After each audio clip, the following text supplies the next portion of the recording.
Yes, good afternoon, people, and welcome to Red Sky Pods, where we're going to do a pre-match show for the Liverpool-Aston Villa game this afternoon, 3 p.m. kickoff. The team's in, as you can see it running along the ticker at the bottom, so we'll go through that quickly. But before I do, I'd like to welcome two new guests to Red Sky Pods. So first of all, the guy in the middle, the Mighty Reds TV. This is a new Hello, account. everybody. It's been around for about a week. Let's get behind him and give him some support, give him a follow. And then everybody knows brilliant, this thanks. fella. The guy to his right, Dave, has been on every podcast in the world, haven't you, Dave? I've been on a few, yeah. You're the Judith Chalmers of podcasts, mate. That's what you are. So basically, we'll go through the team in goal. As expected, Alisson, right back Trent, left back Robbo. The same central defensive partnership as the last few games, which is Kabak and Phillips. Slight change in midfield. We've gone for Fab, Genie and Milner. So some changes there. And up front, as expected, because there's been a lot said about this, Salah, Jota and Firmino. So I'll start with you, Dave. That's okay. I'm going to go do this back to front. Talk to me about the changes in the front three, please, pal. Okay, as we said a few minutes ago, it was sort of expected that Mane would get a rest. He had a pretty poor game the other night against Madrid. His form hasn't been great coming into this, so I think he needs a rest out. And to be honest, having him on the bench, come on, maybe last 20, 25 might suit us anyway. It'd be nice to freshen it up. Mane, for me, just hasn't been the same player this season. We all know how good he is. It's only a flash in the pan, I think. I think he'd be okay, but he just wasn't right the other night. He was hitting the grass. He was blaming the grass nearly on his performance. And it was like the one where he went down, the referee didn't give it, and it was a stonewall free kick on the edge of the area. But it was the boy who cried wolf for me, because he was going down too easy throughout the game. He just looked frustrated. There was no confidence. So I think Mane was a defo to be rested, and I'm happy with Salah, Jota and Bobby no look. And I'm confident enough with those three. As I say, Mane on the bench is a little bonus to come off, hopefully. Hopefully we don't need him too much in the second half, but I'm happy enough.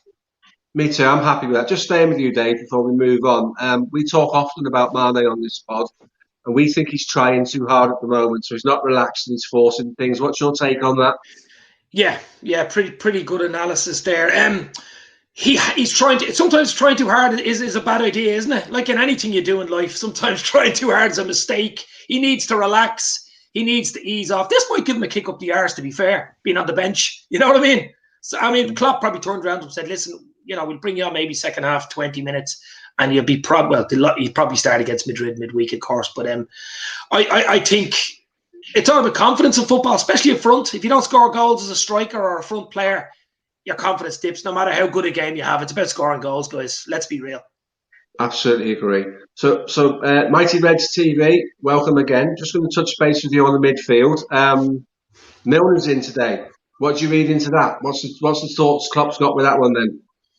Well, I've got absolutely no problem with James playing at all. Obviously, when Jordan Henderson, especially, he's not playing and Van Dijk's not playing, we sort of suffer sometimes from what I would call sort of lack of leadership on the pitch. James Milner, you know exactly what you're going to get with him from the start. You know he's going to be straight into tackles. His work rate's going to be there. The endeavour's going to be there. And he's going to be setting a tempo for the rest of the team. We need that. We've seen that in games like midweek. We were totally not at the races. I've always been an Naby Keita fan, but he wasn't in the game at all. We know James Milner starts today. He's going to be right at it from the start, setting a tempo and setting an example. So I've got no problem with James playing. We know Klopp loves him. We all love him. I just hope he eventually gets another new contract and sort of, carries on with the Reds. Thanks for that. Pauli, coming to you, mate. Obviously, we spoke about midweek and we spoke about lack of leadership in the team. One thing that struck me in the Madrid game was that there was very few people communicating and talking in an audible sense that you could hear who was running the defence and who was organising the midfield. Do you think Milner's been brought in today to add a little bit of that? Because I certainly think he has. Yeah, I think touched on there, didn't we? I mean, I think that's the main thing that Millie brings you these days, to be honest with you. And that's nothing against his performance. I've said to you before, Steve, a little bit, haven't I, that there's been games this season when Millie's played where he's playing on the stretch quite a bit. No surprise. I mean, the bloke's had a 20-year career at the very top. he's 35, 36. So it's no surprise that the things are probably catching up with him a little bit. But what he can do, and what any footballer can do, is you can talk in a game of football, and you make your life and you make all your mates' life a lot easier. And I think that's he's always going to lead by example, man. Anyway, isn't he? He's not. You wouldn't say he's not an inspirational get on the ball and he's going to make things happen. He's going to be your kind of bloke who's a captain, lead by example, man. So, he's never going to lose that. It doesn't matter whether he's 16 or 56. He's always going to have that in his locker. So he can. And I think clearly he's going to. Well, I say clearly. I think he's probably going to play the right-hand side of those three. So he's going to fill in for Trent, and which is a job that he's done. I mean, he's done every single job on the pitch of his career, really. So I don't really have any. I think you're absolutely right with that. Henderson, I think it's almost got to the stage where it's a must that he has to play. I think for us to play anything like we normally could. I agree. And just to throw it in there, with Henderson in the team, all this criticism of Trent goes away because Trent plays in positions where he takes risks and is asked to take risks.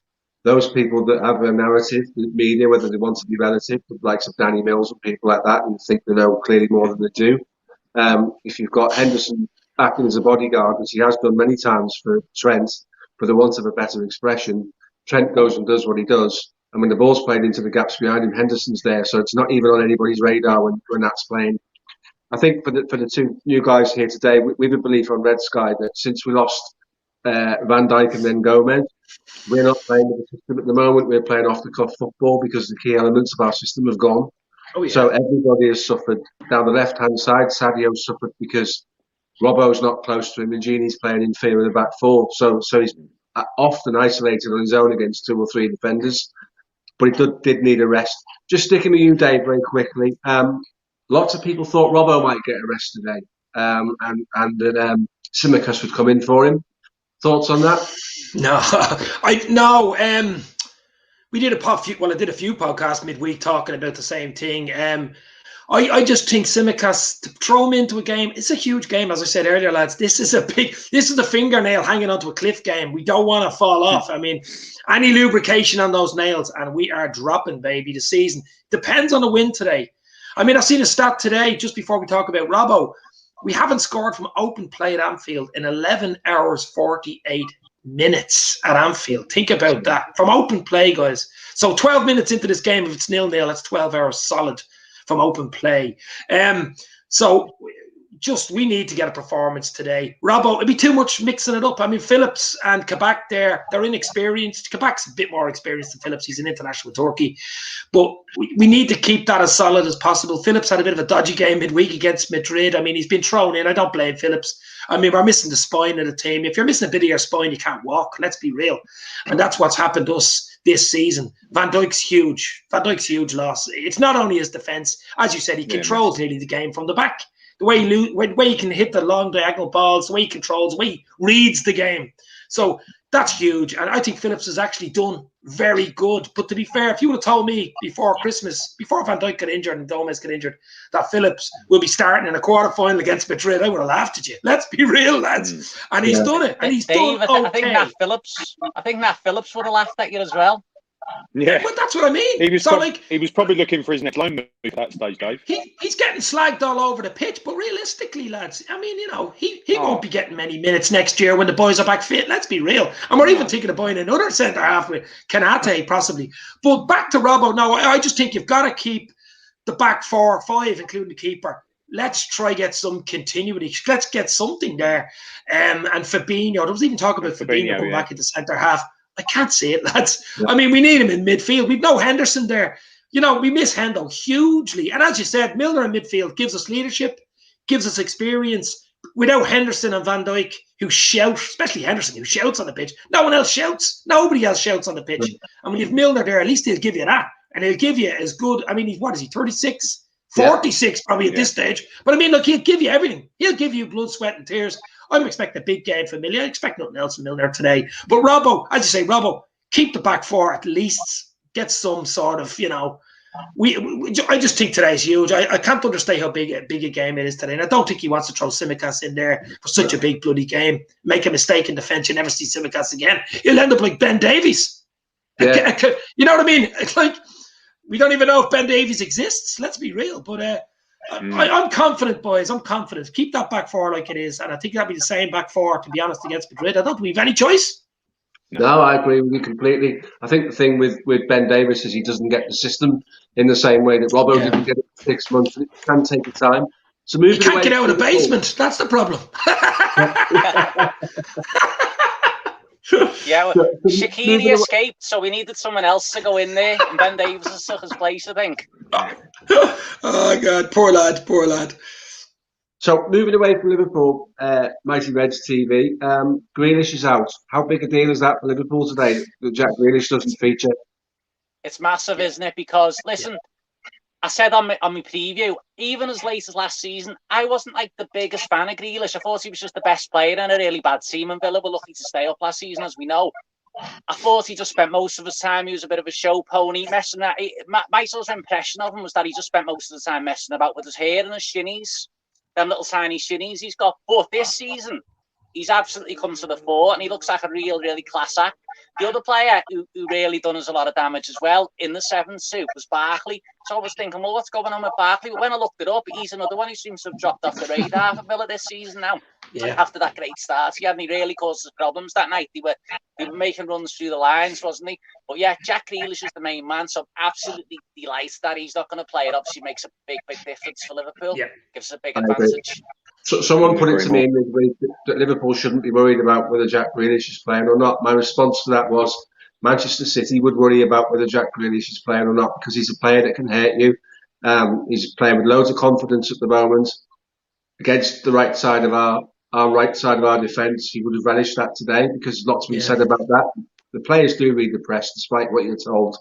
So him not being there is huge. For me, he's a number 10 waiting to happen. Number 10 in a good team with right players around him, that guy would be untouchable. So it's a massive bonus for us that he's not playing. Guys, would you take him at Liverpool? Absolutely, 100% all day long.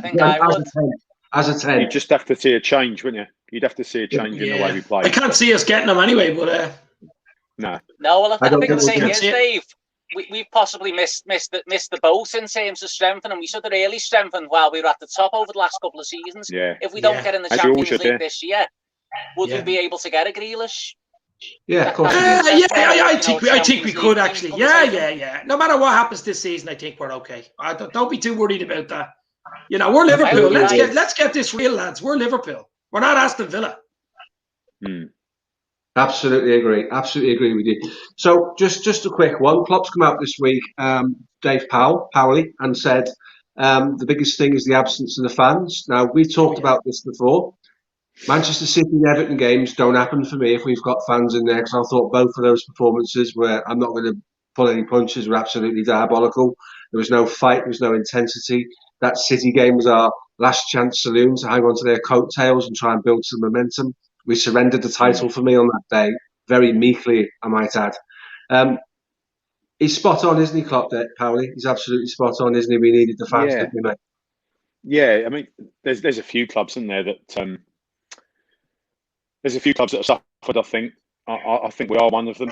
I wasn't too sure about that earlier in the season, because I thought everything seemed to be going all right, but as time's gone on, you can't go from not losing a game at home for 3.5 years. You know, exactly, yeah, insane, 60 whatever it was games, and then lose your 6-6 on the trot. You know, I mean, it actually sort of defies belief. I think Sheffield United have suffered for that as well at the other end of the table. Yeah. You know, not having fans. I think the way they play, and it just. There's no other ground like it, is there? Let's be honest. There's no other ground like it in terms of the atmosphere and what that can bring a team. And I read an article this week on just I can't remember who it was by now. I want to say it might have been by Loro, and just about the fact that it's going to be really difficult midweek for us to try and turn things over against Madrid without the fans in the stadium. Yeah. Whereas other times it might have been a lot easier. So, yeah, I just think it 100% it's affected us. You've already talked about it, Steve, and we've talked about it, haven't we, today, about the fact that you can actually hear players on the pitch talking to each other, and cursing at each other. Yeah, I think half the time, well, you wouldn't have heard it. You'd struggle to hear it if you were at the ground, unless you're right in the very, very front seats. Yeah. Players wouldn't hear it, so there probably is an element of them not talking to each other too much. And as I say, up in there, and I'm not saying they shouldn't do it, but the lower down you go in football, and when kids are playing football, one of the first things you say to them is communicate and stuff like that. So I think they've got a chance. I think they've got a chance in a roundabout way with not being fans in the ground to sort of get back to basics, if you like, and bring that element of the game into it and help each other out. But yeah, it's tough. It's got. End of the day, they're entertainers, aren't they, footballers? And some of them shrink, and the ones that don't probably make it to the very top are the ones that shrink, and they don't like the crowds and they can't handle it, and it's all a bit too much for them. The very, very top players walk out there, and as soon as that they hear just a little cheer, they hear 200 people cheer, they go through the roof. Yeah.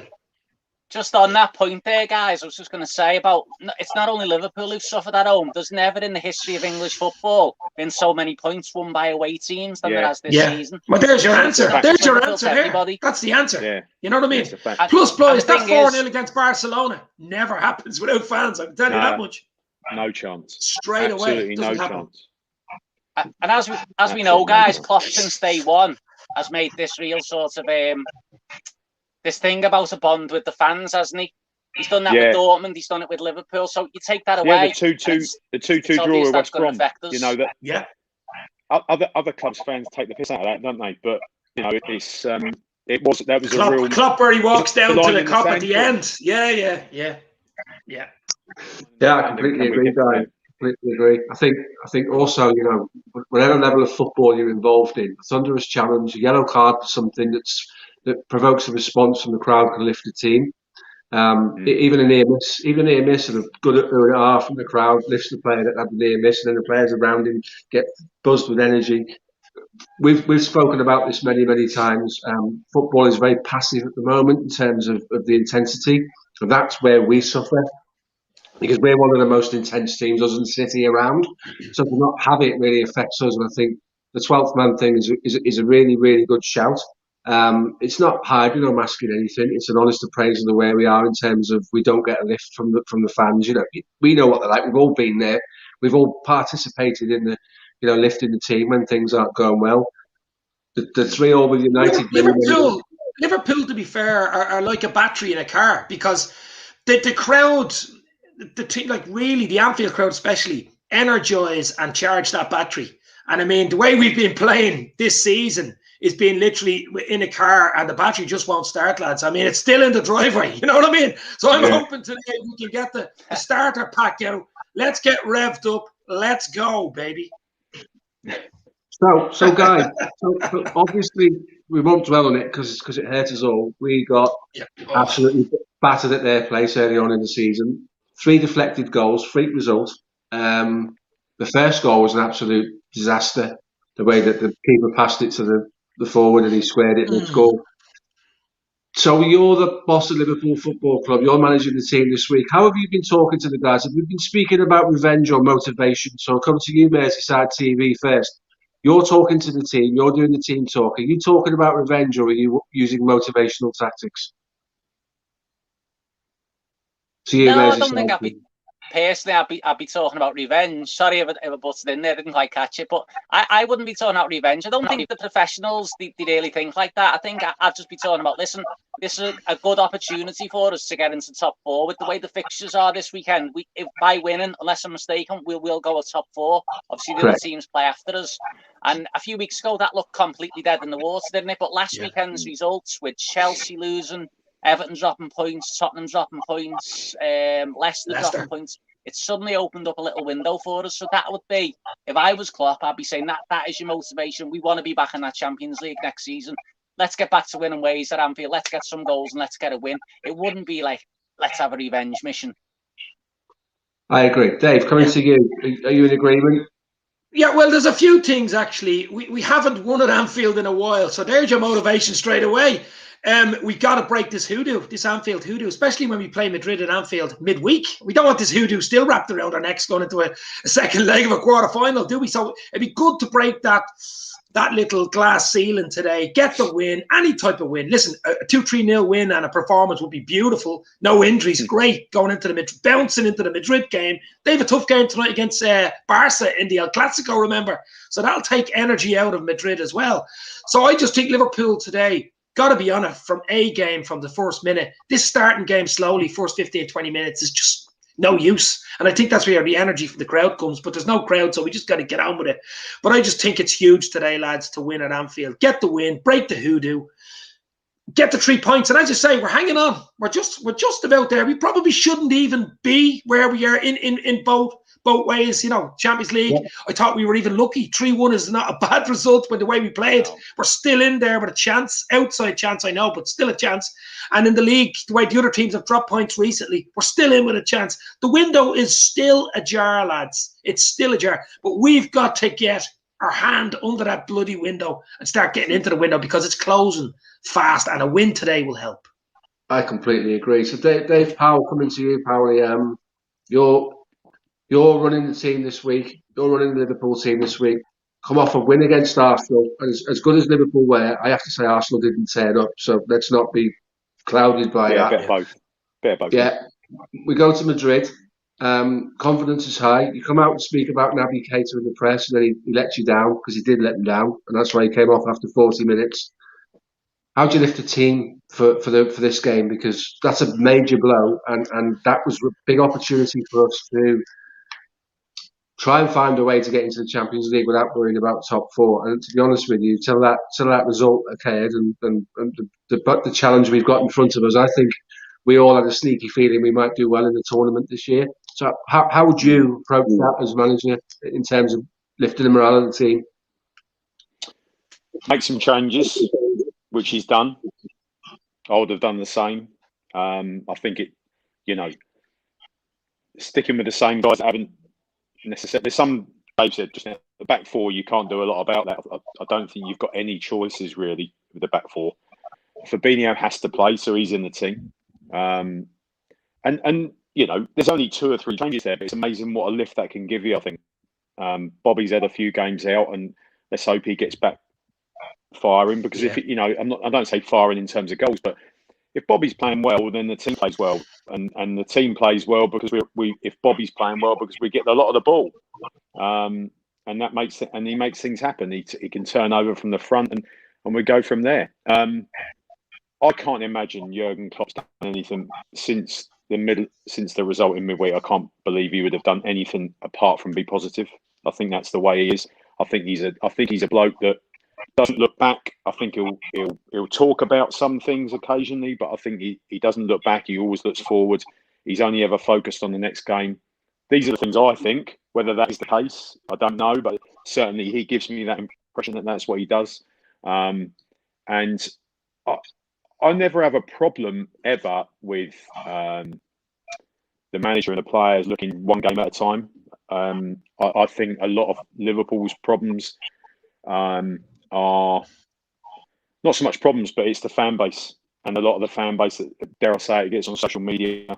And I'm very critical of the, as you know, Steve, of the FIFA generation type fan that wants us to sell 12 players and buy 10 in the summer, and they've got their calculators out racking up the amount of money we're going to make on Origi and Shaqiri and Keita and Ben Woodburn and stuff like that, and now we're going to buy Kylian Mbappe and Erling Haaland coming to Liverpool on the back of them. So I'm digressing there a bit, which I do tend to do, but I just think I stand by it. He's had some issues this season, obviously, Jurgen, both personally and with the club. With the team, the performances and the results. But I still say he's absolutely 100% the right man for the job. I think he's the best thing that's happened to our football club in 25, 30 years. and that's no disrespect to anybody else in that time. I can't believe he won't send a team out there that isn't fully focused and fully prepared for the game ahead. Yeah.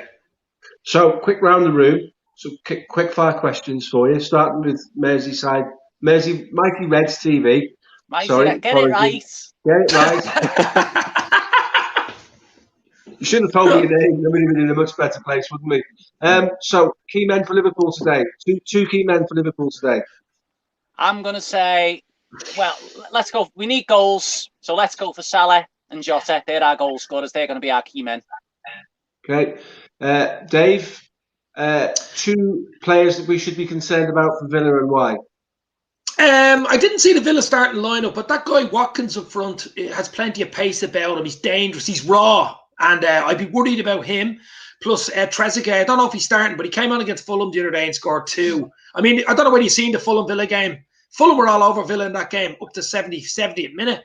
And Fulham ended up losing 3-1. But it wasn't a 3-1 win by Villa, I can tell you that much. So I think we've a good chance today, lads. But just keep an eye on their forwards, especially with young Kabak and Phillips there. We just got to keep it tight. And just get the win. Sorry, just Dave, get the win. There's not a lot of paces there in our back line. That's one thing Watkins has That's got. the problem. So, that's what I'm worried about. That's what I'm saying. That's what I'm saying. But Fabinho's a big job as well today. If you're asking me two players that need to play well, I think the fabulous Brazilian Fabinho's got to have a big game today. And Jota has gotta de lotta, baby. Follow that, Dave. Tactical things from Liverpool today. What do we need to see to get this game won? Howley. Yeah, Conster's a good player, isn't he? Centre back. I really like him.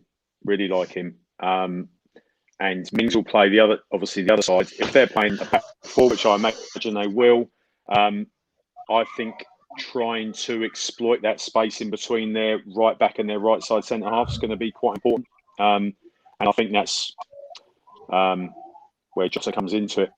He's going to start from the left, isn't he? So from our left. So I would imagine that little axis. If we can get that little axis moving, Robbo, Gini, Jota.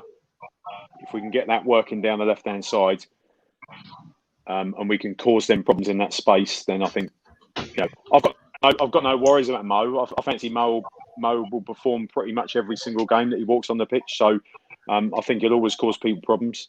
And that's not to say I don't think Jota will. I just think that. Yeah. And I think coming inside there, he's coming into Mings' territory. Mings is rash. If he can back him off in the box, he dives in, doesn't he? Yeah. He's a player. He's rash. Whereas I think the other side, I think the lad's quite calm and quite composed.